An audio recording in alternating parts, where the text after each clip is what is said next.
On est avec l'ami Thomas Bouda à 6 km du sommet du col de la Lauze. On vient de voir passer le groupe Eto. Avant, il y avait les favoris. Thomas, c'est le déluge, c'est la grêle. C'est mieux d'être à la retraite, non? Oh ouais, on est mieux à la retraite, surtout quand on a des journées comme ça là. On se croirait pas en mois de juillet. Hein. Ouais, quand on est coureur, on se rend pas compte, mais c'est une souffrance totale.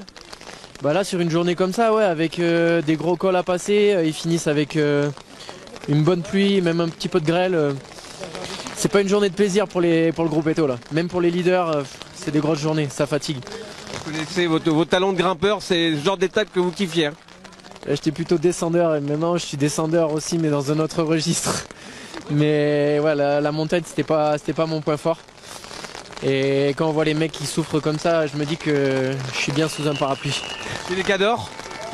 Ça a accouché d'une souris, c'est rien passé. Il s'est rien passé, il se neutralise pas mal et je pense que ça va se batailler peut-être demain pour la dernière grosse journée. Qu'est-ce que tu penses de cette domination de Tadej Pogačar? Il est très fort, il maîtrise bien son sujet, son équipe est très forte et je pense qu'il a marqué les esprits. Et mentalement, il est au-dessus de Vingegaard et l'autre. Vingegaard n'a même plus, je pense, d'espoir de faire quoi que ce soit. Il attaque pour la forme, plus que vraiment en y croyant réellement, je pense. Il a le tour gagné. Hein. Après, le tour, il est jamais gagné tant qu'on passe pas Paris, mais les champs, mais c'est bien avancé, ouais. Quand on est coureur avec ces conditions climatiques qui changent du tout au tout, parce qu'on a eu le beau temps, la chaleur et maintenant la pluie, la fraîcheur, c'est là qu'on peut attraper malade, quoi. Ouais, j'ai entendu déjà qu'il y avait pas mal de coureurs qui étaient malades, il y avait pas mal de maladies qui traînaient dans le paddock.